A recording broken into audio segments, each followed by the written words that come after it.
नमस्कार, मैं हूं निश्चित दुबे। आप देख रहे हैं कैपिटल टीवी। आज हम बात करने जा रहे हैं एक ऐसे टकराव की जिसकी चिंगारियां न केवल पश्चिम एशिया में फैल चुकी है बल्कि अब वैश्विक सुरक्षा, अंतर्राष्ट्रीय राजनीति और अर्थव्यवस्था के लिए चुनौती बन चुकी है। ईरान और इजराइल के बीच युद्ध की शुरुआत एक बड़े हादसे से हुई। ईरान के supreme leader ayatollah Ali Khamenei की हत्या हो गई और इसके बाद ईरान ने मिसाइलों और ड्रोन हमलों की बौछार कर दी और परिस्थितियां काबू से बाहर निकलती दिखाई दे रही हैं। हिजबुल्लाह, जो हमेशा से ईरान का समर्थक रहा है, अब सामने आ गया है और इजराइल की उत्तरी सीमा पर रॉकेटों के साथ सक्रिय है। ऐसे में यह सवाल उठ रहा है कि क्या संघर्ष केवल क्षेत्रीय युद्ध तक सीमित रहेगा या विश्व युद्ध की तरफ बढ़ रहा है। आइए इस संकट को गहराई से समझते हैं। पश्चिम एशिया में तनाव चरम पर, ईरान इजराइल झड़पें बनेंगे विकराल, हिजबुल्लाह और मिसाइल हमले बढ़े। क्या यह संघर्ष विश्व युद्ध में बदलेगा? पश्चिम एशिया की धरती अनिश्चितता और संकट से भरी है। ईरान वह देश है जिसने अंतर्राष्ट्रीय राजनीति में दशकों से अपनी खुद की भूमिका निभाई है, लेकिन जब उसके सर्वोच्च नेता को मार दिया गया तो दुनिया भर के रणनीतिक समीकरण एकदम बदल गए। ईरान ने फौरन और तेजी से प्रतिक्रिया दी, मिसाइलों का इस्तेमाल किया और ड्रोन हमलों की लड़ियां लगी है। वहीं हिजबुल्लाह, जो लेबनान से शक्तिशाली समूह है और ईरान का समर्थक रहा है, उसने उत्तरी सीमा पर रॉकेट दागे और सीधे इजराइल के खिलाफ युद्ध की घोषणा कर दी। उत्तर से दक्षिण तक इजराइल को दो मोर्चे पर लड़ना पड़ रहा है। एक तरफ ईरान के प्रभाव वाले समूह तो दूसरी तरफ तटस्थ न होने वाले देशों की सीमाएं। इसी बीच इजराइल ने उत्तर में हिजबुल्लाह के ठिकानों पर जवाबी हवाई हमले शुरू किए हैं। इजराइल के लिए ये स्थिति अब और आसान नहीं है, क्योंकि पहले वह एक सीमित संघर्ष में शामिल रहा करता था, लेकिन अब यह दो मोर्चे वाला युद्ध बन चुका है। जैसे ही हिजबुल्लाह ने खुलकर भाग लिया, युद्ध का विस्तार होना स्वाभाविक सा प्रतीत हुआ। न केवल मिसाइलें दागी जा रही है बल्कि ड्रोन और लंबी दूरी की मारक क्षमता वाले हथियारों को इस्तेमाल किया जा रहा है। यह संघर्ष अब केवल दो देशों के बीच नहीं रहा बल्कि पूरे क्षेत्र की राजनीति को हिलाकर रख दिया है। सबसे बड़ा सवाल यही है कि क्या ईरान इस संघर्ष के बीच अपने परमाणु कार्यक्रम को हथियारों की दिशा में ले जाएगा। ईरान हमेशा कहता रहा है कि उसका परमाणु कार्यक्रम शांतिपूर्ण है, लेकिन पश्चिमी देशों को लंबे समय से संशय है कि वह हथियार बनाने की दिशा में तेजी से बढ़ रहा है। अगर ईरान को लगे कि उसकी राष्ट्रीय सुरक्षा खतरे में है तो वह दो रास्तों में से एक को चुन सकता है। पहला रास्ता परमाणु कार्यक्रम को और तेजी से आगे बढ़ाना, दूसरा डर पैदा करने के लिए खुले तौर पर परमाणु क्षमता का प्रदर्शन करना। ऐसी स्थिति में अमेरिका और इजराइल की प्रतिक्रिया बेहद कड़ी हो सकती है। परमाणु खतरा बढ़ रहा है, ईरान का शांतिपूर्ण दावा विवादित। क्या ईरान परमाणु की ओर बढ़ेगा? दुनिया की प्रतिक्रियाएं, तिहरा तनाव। ईरान के परमाणु कार्यक्रम पर दुनिया की नजर दशकों से रही है। इस्लामिक गणराज्य बारंबार कहता रहा है कि उसका यह कार्यक्रम ऊर्जा और चिकित्सा जैसे शांतिपूर्ण उद्देश्यों के लिए है, लेकिन अंतर्राष्ट्रीय परमाणु ऊर्जा एजेंसी और कई पश्चिमी सरकारें इस दावे से संतुष्ट नहीं है। वे मानती है कि ईरान की तकनीकी क्षमता उसे हथियार बनाने के करीब ला रही है।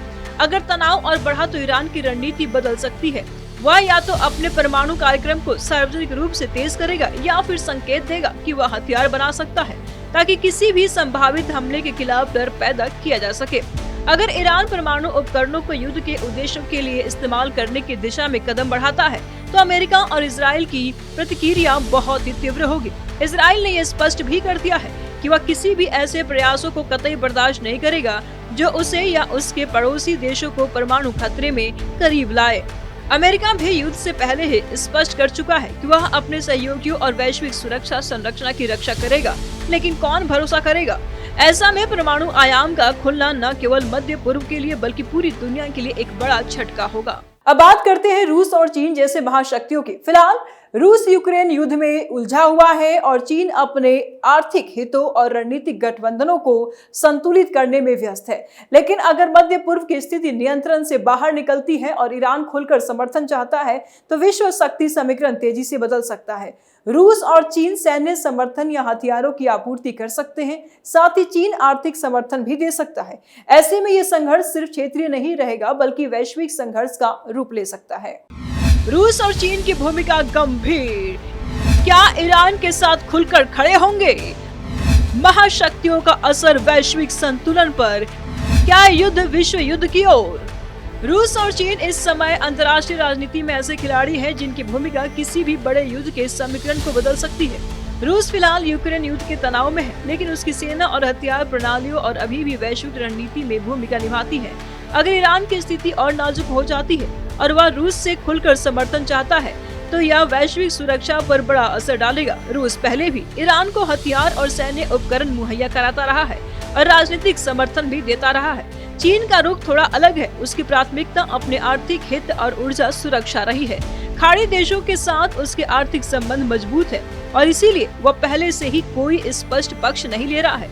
लेकिन अगर संघर्ष और बढ़ा तो खासकर आर्थिक प्रबंधों और व्यापार मार्गों के प्रभावित होने से तो चीन मजबूरन खुद को या तो रूस ईरान के समीकरण में खड़ा करेगा या फिर अमेरिका पश्चिम के साथ अपने हितों को सुरक्षित करने की दिशा में कदम उठाएगा। वैश्विक शक्तियों की ऐसी स्थिति में भागीदारी, चाहे वो हथियार आपूर्ति हो, आर्थिक प्रतिबंधों का मुकाबला हो या प्रभाव क्षेत्र का विस्तार हो, युद्ध को एक क्षेत्रीय संघर्ष से कई महाद्वीपों में फैलाने वाले मुकाबले के रूप में बदल सकती है। परिस्थितियां सिर्फ युद्ध के बिंदु पर ही नहीं टिकी है, बल्कि वैश्विक अर्थव्यवस्था और ऊर्जा आपूर्ति पर भी गहरा असर डाल रही है।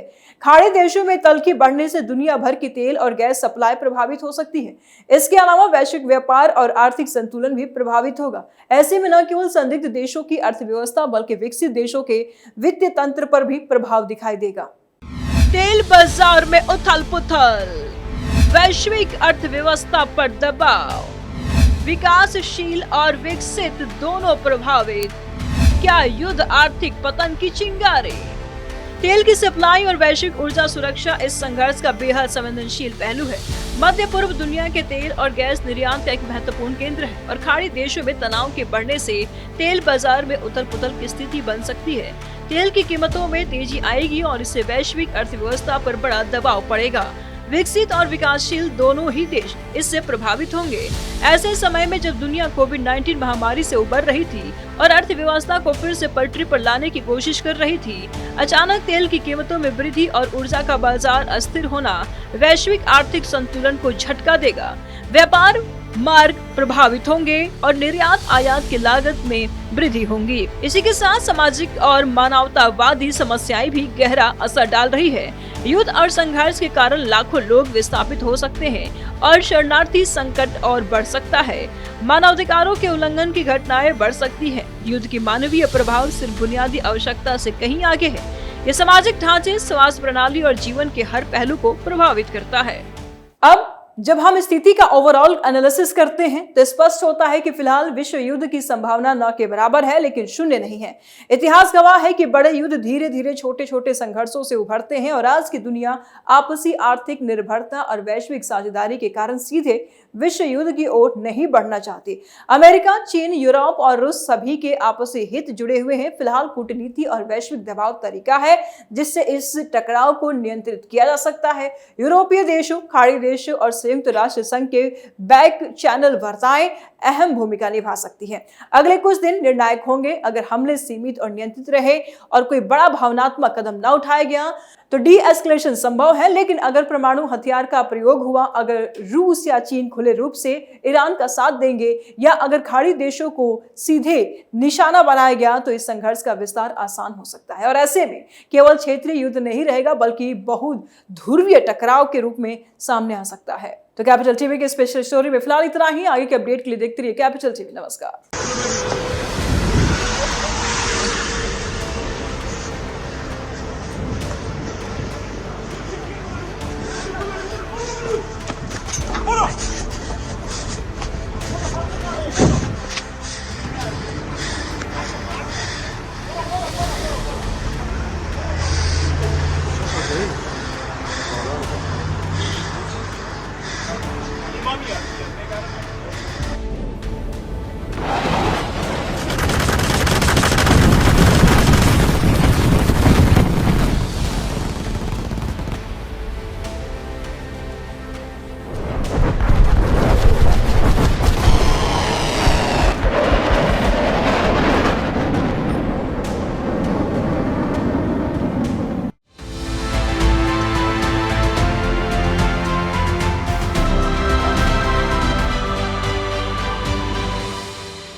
अगर आपको हमारा वीडियो पसंद आया हो तो इसे लाइक करें, हमारे चैनल को सब्सक्राइब करें और हाँ, बेल आइकन दबाना ना भूलें ताकि आप तक हमारे वीडियो की नोटिफिकेशन पहुंचती रहे।